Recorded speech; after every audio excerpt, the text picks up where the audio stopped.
So, first of all, happy to see everybody again after quite a long break. Today's going to be a topic which, at first glance, is an examination of a narrow, though interesting issue that appears in the Torah portion that we read yesterday. But like many things I found, that once you go into sort of the nucleus of the issue, it opens up an extremely broad, systemic, foundational issue in Judaism. And this is really a typical example of that. We're going to be in something rather narrow, but then by the time we're done, which may take a few sessions, it's going to open up an issue which is so broad and so wide that influences, I would say, in a fundamental way, the way we live our lives, if we live it according to the wisdom of the Torah. So that's a little teaser there to keep you engaged. So we're going to begin from the micro and expand to the macro. It just will take a little bit of time. Okay, so you were sent the link. So for those of you who have the link, you can open up the sources, and I'll do a screen share so those of you who don't have the sources can benefit as well. I tried to do to the extent that I could get English translations fairly easily, so I've done that here. The things that aren't translated, I'll translate them. Is that visible out there? Yeah. Okay, great. So I want to deal with a very famous issue, which I would imagine has been dealt with, maybe even in the context of the kollel, or you've been exposed to it in other ways, and that is the radical change in the menu served in Gan Eden, right? And in the post-flood restaurant, different menu altogether, right? As I'm sure many of you know, God explicitly says to Adam and Chava, when they're in the Garden of Eden, that here's what's on the menu: plants, right? We don't even read the pasuk. Everybody's familiar with this, and you heard it yesterday in Shul. And then, after the flood, God blesses Noah and his sons. And then he says, now there's been a little change in menu. You can go ahead and eat your neighbors that you had on the boat there on that luxury cruise. You can eat them now. And we'll just take a look at that last verse in Hebrew. Kol remes asher hu chai lachem yeh lo'uchla. All of those things that move around that are alive, so the now will be for you to eat. I put in the word now; it's my own word, but that's really the emphasis of the next five words. Ki yerek esev natati lechem et kol. Just like previously in your diet, you were vegans. Ki yerek esev, just like those green things that grow that you ate previously. Natati lechem et kol. Now you can have everything just like you used to have that on your diet. So no longer vegans, and we're all liberated to be able to eat anything you want to. So I'm going to give you now a little personal anecdote. Okay, so when I got married, I think I weighed about 138 pounds. That's my memory. That's pretty skinny. 5'7", 138 pounds. I was very skinny. Well, I don't know what my wife's secret recipe was, but not too long ago, I think in January, I weighed myself, and it was, I think, 220 pounds. That's not good. And it's something that I've been struggling with for a long time. This on a personal level. I'm not going to go into too much gory detail. I tried all kinds of things: this diet, that diet. Nothing ever worked. Sometimes it worked for a little while and then stopped working. I even went to specialists in psychology that deal with eating issues. Nothing particularly worked. And then I started working with a nutritional coach in January. And so I weighed myself today, and I dropped, I think, 44 pounds, almost 20 kilo. That's a lot. And I've got a long way to go. But something happened. I don't know what happened. because I had all these guidance, diets, all these never worked. Somehow things, I don't want to say too much, I'm afraid of bewitching it or something, jinxing it. But good progress. What happened? I think by the time we're done, we'll be able to understand it. But I'm going to describe something superficial that happened that I don't think is actually responsible much for what happened. And that is, I became a vegan. Now, I'm warning you right now, this is not going to be an advertisement for becoming a vegan. Not at all. And I don't necessarily attribute the tentative success to being a vegan. But that was sort of the outward change that happened in my eating, and it brought success. Now, I could have become a vegan 2 years ago also, but it wouldn't have worked. Something else happened. So I want to examine this issue that I think a lot of us struggle with, and that is our eating, changes that take place or not, but really representing something much deeper and much wider. We're going to start with this change of menu here. So we're going to ask the very famous question, why is it that we're supposed to have been vegan in the Garden of Eden? And why is it that for some reason, after this luxury cruise, that the menu changed and now we can eat anything we want to? Okay, so I wanted to take a look at briefly just a couple of the more famous and interesting approaches to this issue. So we'll take a look at Rabbi Yosef Albo. Rabbi Yosef Albo wrote this work called Sefer Hikrim, medieval. He wrote it in Arabic. He addresses the famous issue of what are the fundamental beliefs of Judaism. We know that Rambam said there are 13 fundamental principles of faith. Rabbi Yosef Albo said, you're wrong, there's only 3. The difference is that the Rambam articulated the 13 principles of faith in just a few short paragraphs. Rabbi Yosef Albo wrote a 300-page book in Arabic to explain why there's only 3. Okay, so let's hear what he has to say. Lo dibra Torah el keneged yetzer hara. When we got off the luxury cruise, and God said, now you can do anything you want to, the Torah is speaking, addressing our evil impulse. Kamo shehitir lahem yifat Torah ozeh derech. Just like our sages explained with regards to the permission to take captive a woman in war, that it's not that this is some kind of a noble, positive mitzvah. It's that the Torah is sort of allowing a compromise because of Yetzer Hara, our evil impulse, that if the Torah didn't give us this leeway under these extraordinary circumstances, we would do worse things. So it's a clear current Rabbi Yosef Albo that the ideal would be to be a vegan, but that hard to control ourselves. So the Torah said, okay, you can eat anything you want to. Okay.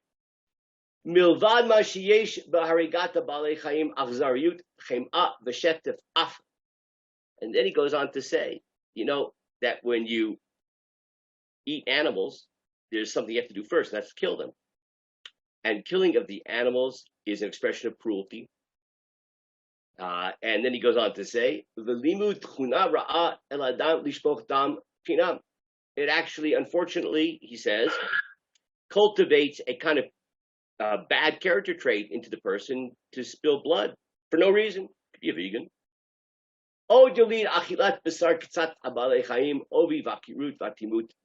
also says something that some of the other commentators say, that there's something wrong with eating meat. It actually has a deleterious health effect in a kind of a spiritual sense. It says it sort of plugs up your soul.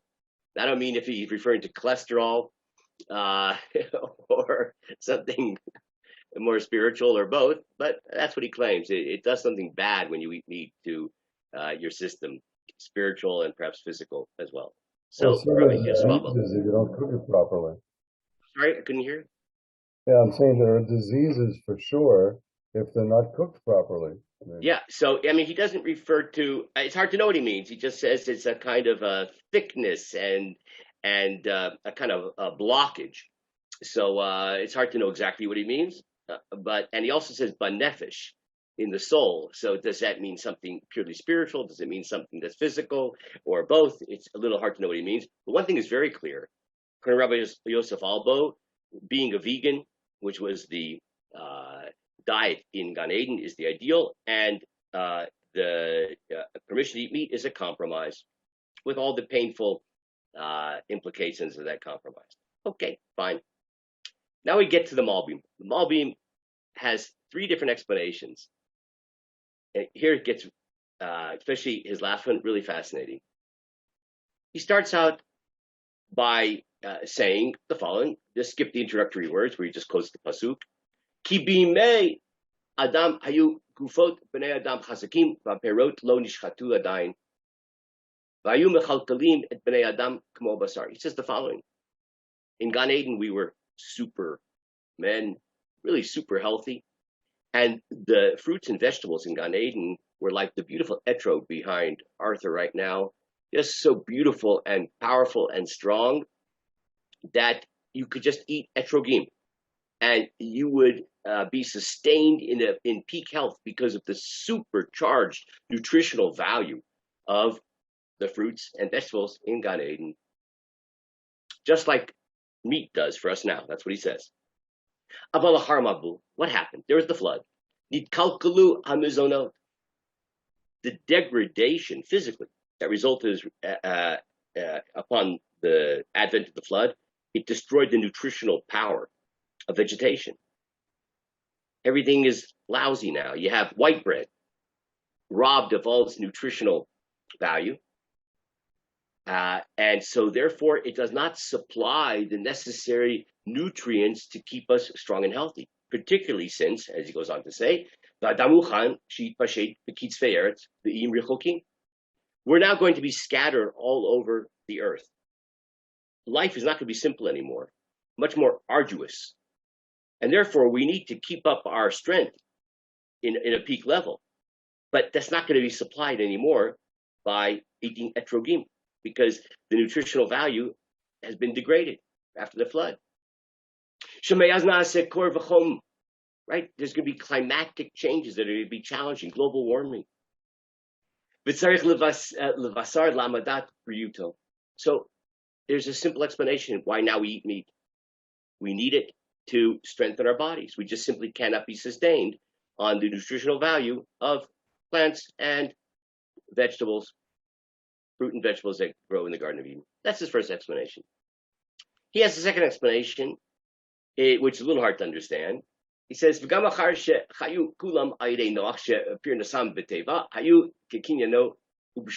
says, the animals owe their life to Noah. He saved them. So he owns them. Well, one of the costs of being owned is you can be eaten. I own you. I can eat you. Actually, my dog is sitting right behind me on the couch. I hope he didn't hear that. I own you, but I'm not going to eat you. Don't worry. Okay. Had to put his mind at ease there. Okay. That's the second explanation. He's a very small dog. Yeah, I know. There wouldn't be much meat on his bones anyway. It wouldn't be worth it. Yeah, but we eat fish, don't we? And they're pretty small. Now, your dog already is more worthwhile. So now let's look at the third explanation. This is where it's really interesting. Gam she'adam lo haya adayin b'madrigat medaber. He says human beings were not yet on the level of being speakers. Let's talk about that for a second. The word medaber is a famous term which is already found in Greek philosophy. It has to do with dividing up everything that exists into four levels. We have the domain inanimate. We have the tzomeach, which is plant life. We have a higher form, which is chai, animals move around. And then we have midaber, human beings. Fine. So he says that Adam and Eve were not humans yet. This is amazing. They weren't humans. Now, what that means and its implications is a little tough. Now, its implications, he's going to explain, but why they're not humans, we'll have to think about creatively. So humanity wasn't humanity yet. Rak b'madrigat chai, we are on the level of animals. In Gan Eden, Adam and Chava were the same level as animals. Lo utar lo rakat someach, and therefore we were only allowed to eat vegetation. Why? He's going to explain. There's no difference between human beings and animals, except for a very small difference, which is called to explain the difference between fruits and vegetables. So apparently animals couldn't eat fruits. We could eat fruit. And the animals had to eat just the things that grow on the ground, the vegetables, not things that grow on trees. Now, what's the logic behind this? So he explains.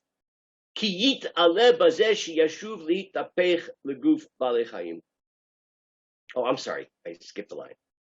He says, only after the flood, we're human. Only after the flood.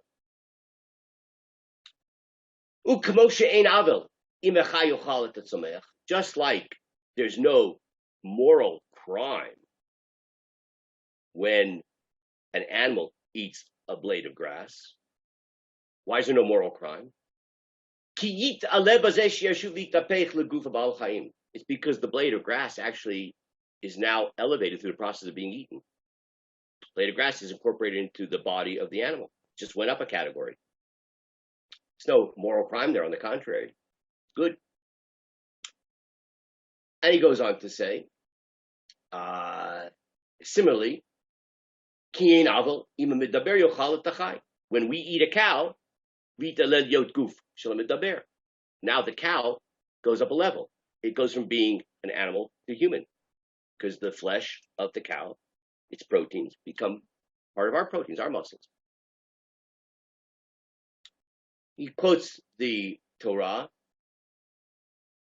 which we'll skip just the verse, it doesn't matter.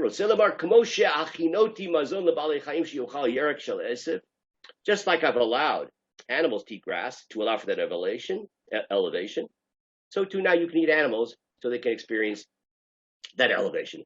You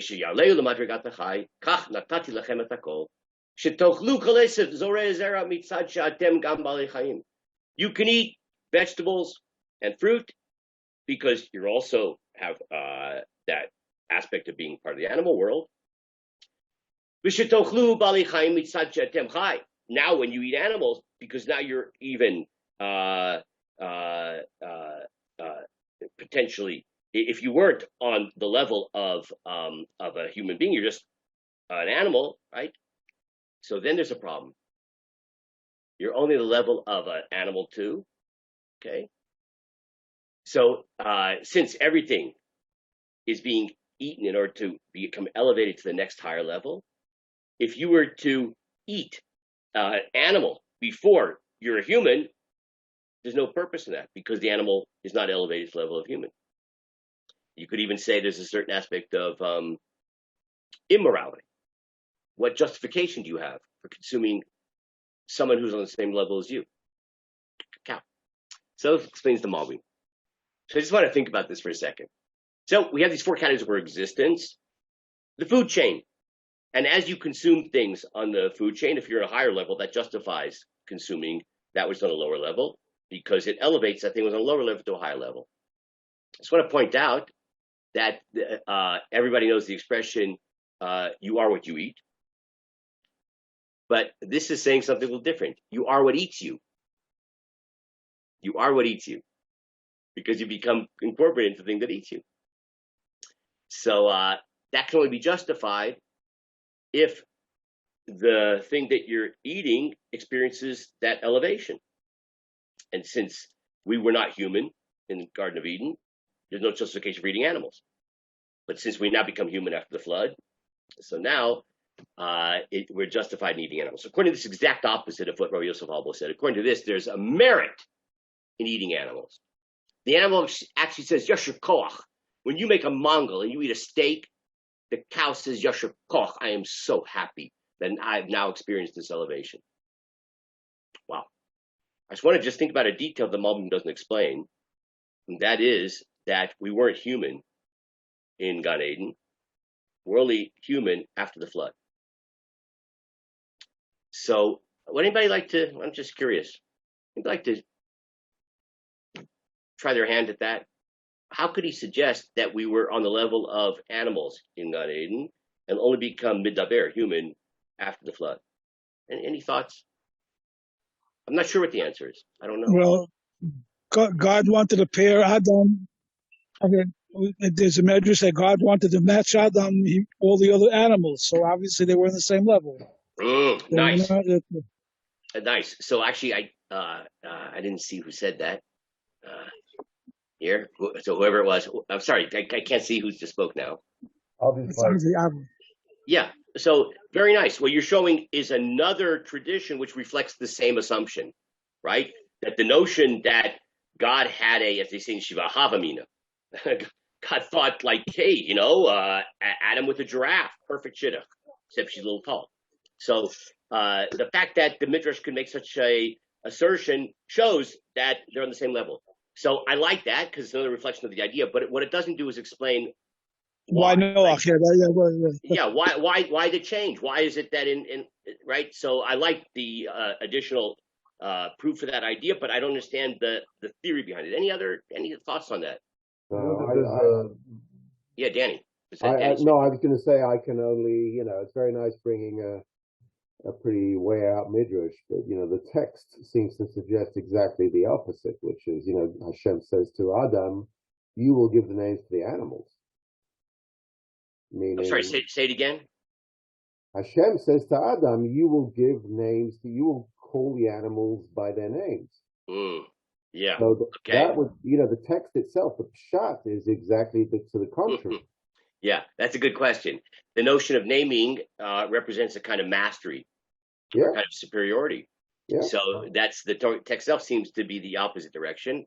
I was going to suggest fully sympathize, Danny. Good question. Yeah. Then I was learning earlier from Rav Kook, who quotes Kabbalistic or Midrashim, that there were 974 generations on Earth before this one, and somehow there's a residual hominids on the planet, and even we're not fully at the level of human that we'd like to consider ourselves till after the flood. Before that, somehow we were too barbaric, too vicious, too whatever it was, to fully be ish as we are today.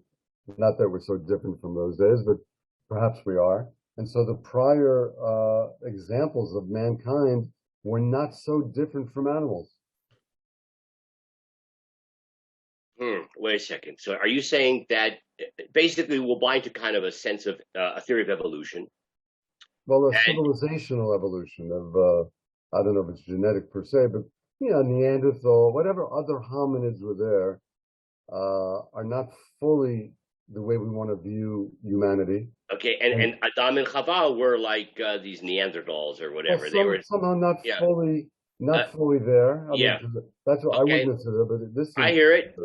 Now, of course, we'd have to sort of ask Danny's questions again, which we'll just sort of keep that on hold because I don't have an answer for it. But at least to understand the theory, I think it's a possibility that it reflects a kind of evolutionary sense of things, and this was a primitive stage of humanity. Again, the simple reading of the narrative of the Torah seems to say the opposite. There's a certain kind of perfection of Gan Eden, and then there's after the flood. That's like the flood came about because of the degradation of humanity, not as a reflection of a higher stage of evolution. So I hear the theory. It's just how one would reconcile that with the Torah text is pretty challenging. Any other thoughts? The other thing to add to the difficulty, Rabbi Zed, is that going down Bruce's avenue of looking at, we've been discussing about the famous Midrash saying, the world was created and destroyed several times, and you can link that all together with, previous versions of humanity possibly, but then why do we measure the world according to 6,000 years old? In other words, surely Gan Eden is talking about a modern version of humanity, even if there was an older version. Yeah, so you're asking that you get the conception from the Torah text that it's describing not some epic that is prehistoric, but is kind of like the beginning of humanity as we know it, at least in some kind of evolutionary Right, sense. exactly. I mean, why 6,000 years? That's not talking about some old version. Yeah, good question. Good question. So I don't have an excellent answer, but I'm going to make a preliminary suggestion. But the problem is that my suggestion might arouse more questions than the problems it solves. And that's the following. By what merit did Adam get kicked out of the Gan Eden? He ate from the Eitz Hadat Tov Ra, tree of knowledge of good and evil. Now, this raises a huge question. What is the nature of that tree and what impact is there of eating from that fruit? But on the simplest level, without understanding it in any detail, one presumably gains something called dot. That's what it's called. Eitz Hadat, Tov Ra, the tree of knowledge. So only as a result of eating from that tree, all of a sudden now we become human. Now that is rather paradoxical because I'm assuming that eating from the tree was a sin. I think that's what the Torah says. Why would there be a sin in ascending to a higher evolutionary level as a function of eating from the tree? The other question would be that the Malbim says that we're only allowed to eat meat after the flood. Then we become fully human. But according to what I just said, that we became more fully human, in fact, right after eating from the tree of knowledge, good and evil. At that point, it should have been permissible to eat a meat right away. So for that, I actually have a potential answer. So I want to show you now another approach, and we're going to use one part of it to explain perhaps why, in fact, after eating from the tree, they ascend to the level of being fully human, paradoxically, but then permission to eat meat was delayed. Take a look at this midrash here in source number 5. He starts out with a completely different explanation. Shakol limitat hemomdim. After the flood, or put it this way, after even eating from the tree of knowledge of good and evil, what came into the world that was new? Mortality. Mortality came into the world. Everything's going to die. Aval la'adam lo hutar lefi shakol l'chaim hemomdim. In the Garden of Eden before the sin, so no mortality. We're not allowed to eat animals because you have to kill them. Everything's supposed to live. How can we kill an animal before the sin if everything's supposed to live? According to this theory, so that's why we're vegan, because you can't kill them. Everything's supposed to live forever. Can't undermine God's plan that everything is immortal, people and animals. So wait a second. So now there's a question, which we'll get to in a second. Right? Adam sinned. Everything now is subject to mortality. Everything's going to die. So then God says, hey, everything's going to die anyway. Go ahead and eat them because they're mortal anyway. No problem. There's a problem now. It should have been permissible to eat meat right after the eating from the tree of good, knowledge of good and evil. Why wait? So why weren't they allowed to eat meat right away after the sin? So it's a kind of a funny answer, but it makes sense. So we shouldn't reward a sinner. Meaning, can you imagine this? Adam and Chava are told, don't eat from this tree. They committed a terrible sin. They ate from the tree of knowledge of good and evil. And then God says, okay, mortality's coming to the world. Now you can eat meat. And they say, Baruch Hashem. To the truth, this vegan stuff we were getting really tired of. Now we can have a mango, we can have steaks, drink a couple of beers, and watch the World Cup. This is life. I'm really glad we ate from that tree. This is amazing. So God doesn't want to reward the sinner. That's the expression used here.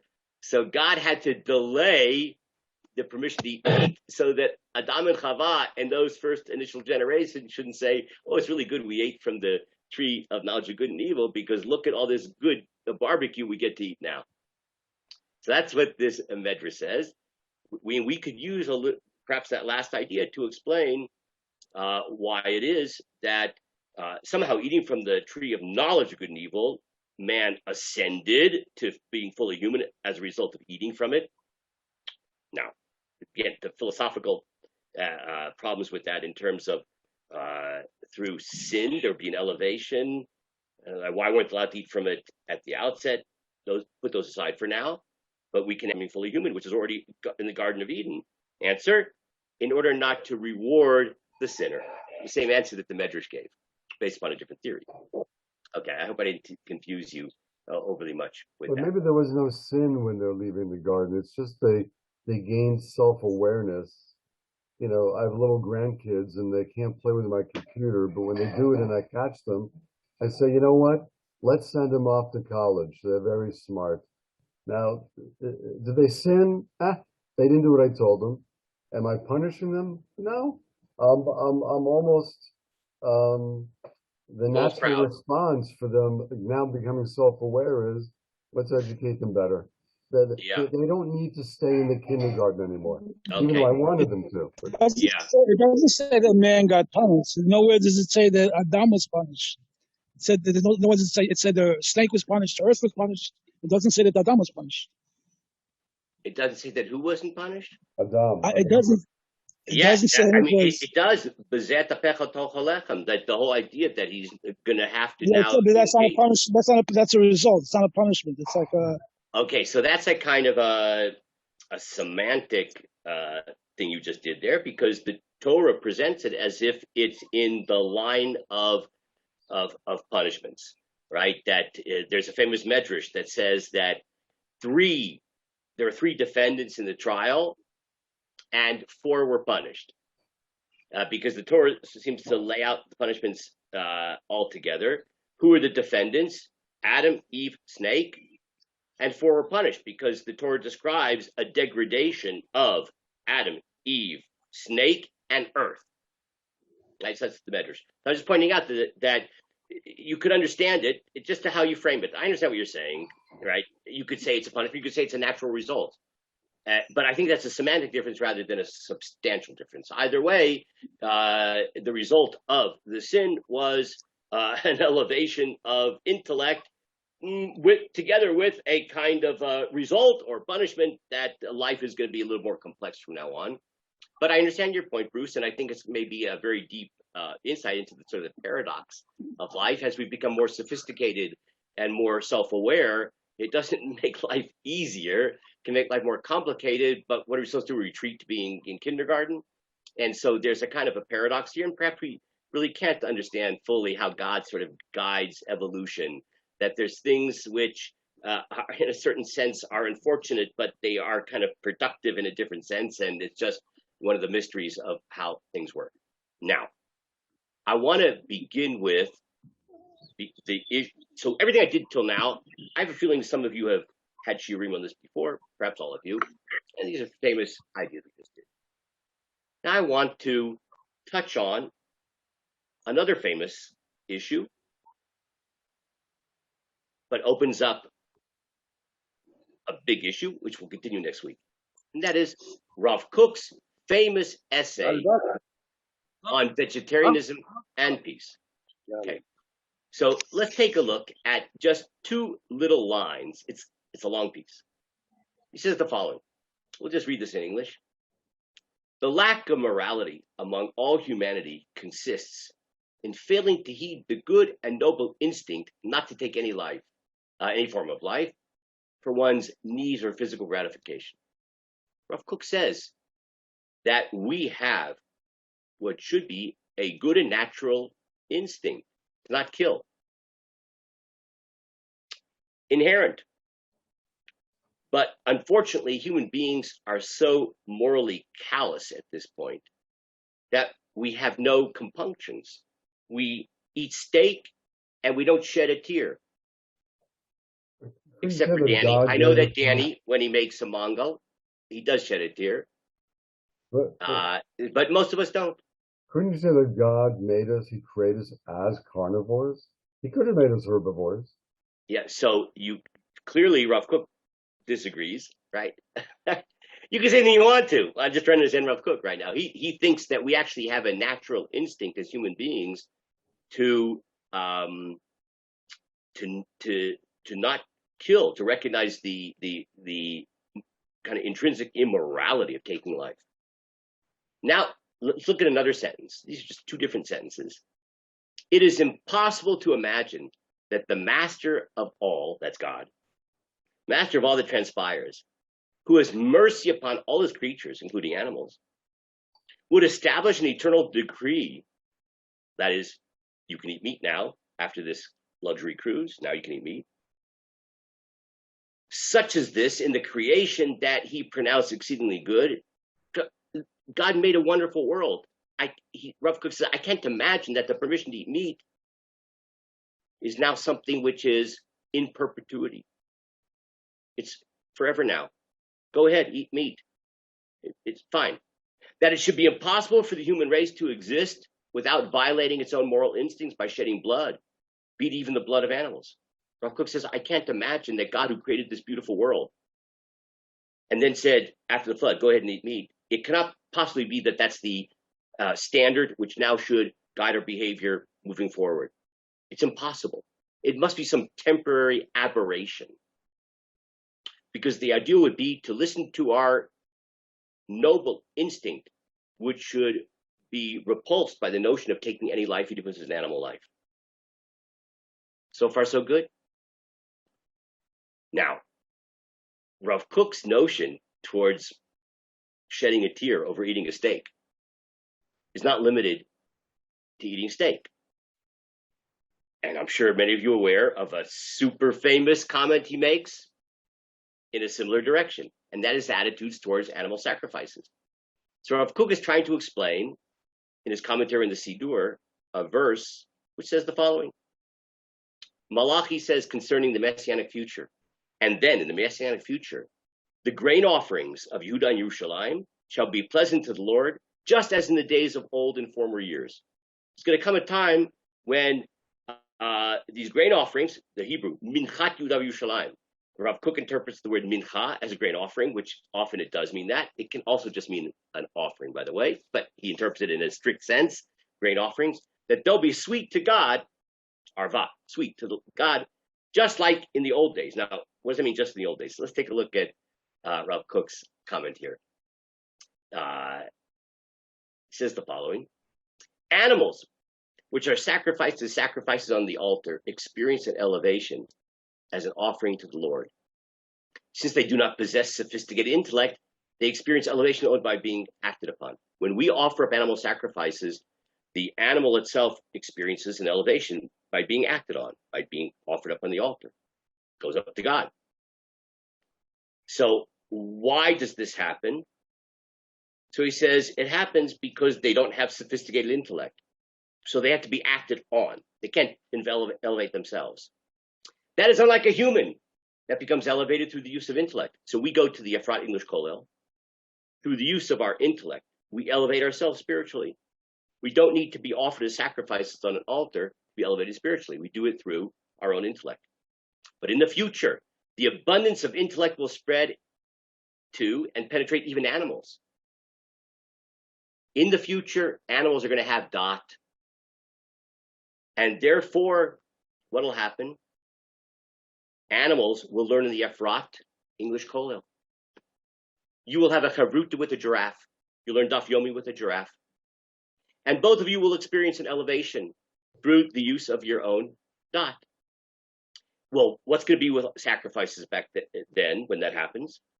And the offerings, which will then be from grain, will be as pleasing to God as in days of old, when there were animal offerings. That's how he interprets that verse.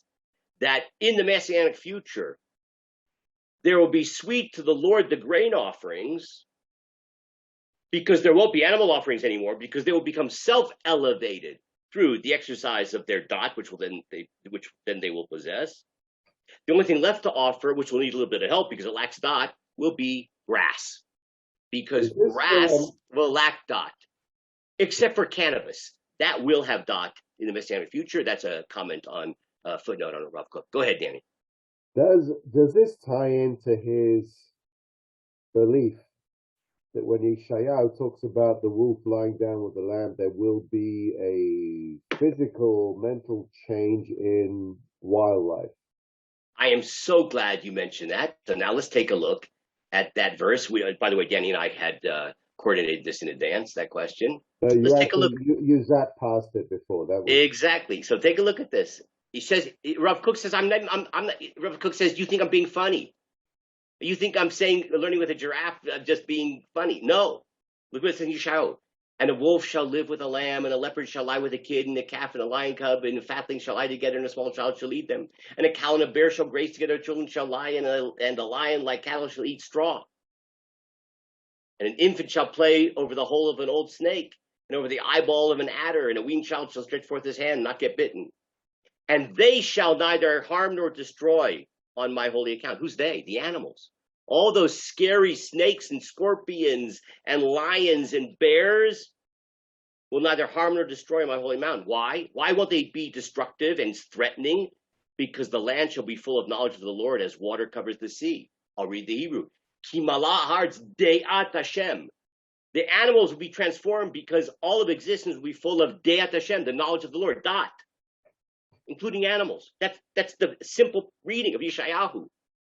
And therefore, since they have dot, they're in the category of midaber, like they're like us, like we started off before. They've become like human.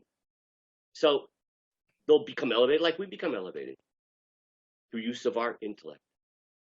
So eating animals at this time will be absolutely forbidden. So this is very consistent with Rav Kook's notion of kind of this deep respect towards animals, both in terms of them being living beings, and even a notion that at some point they will become compatriots and equals. Maybe a giraffe will be a better learner of Gemara than we are, which will be pretty humiliating. But Ken Zain, as they say in Spanish. So is he relating to the killing of the animal or the eating of the animal? Very few of us check animals, but most of us do eat them. Yeah. Is there any distinction there? Yeah, so I think Rav Kook would say no, because he's actually talking about vegetarianism in that first thing. And even in his day, people didn't shech in the backyard. You rely upon a shochet. It doesn't matter. The point is that in order to be able to eat that meat, somebody had to kill it. And you've had to hire, as it were, somebody to engage in an act of murder for hire, in order to be able to satisfy your bodily desires to eat meat. How could someone be so insensitive? Would you call Rav Kook's opinion here as a dat yachid? Yes. Okay. So now what we're going to do next time is I'm going to show you something amazing. That is that everything Rav Kook just said, he himself contradicts. You may not be able to sleep after that. You may not sleep after what we did right now. We're going to try to resolve the inner contradiction in Rav Kook's writings. And solving the inner contradiction is going to open up a huge macro significant issue that has theological significance, personal significance, psychological significance, amazing macro foundational notion. But that will, Bezrat Hashem, all be explored next week. Just a quick question. You think he wore a shtreimel made out of mink, or a leather belt and leather shoes, or was he? I got a little secret for you. I got a little secret for you. Not only did he wear the shtreimel, but he ate it. He ate meat.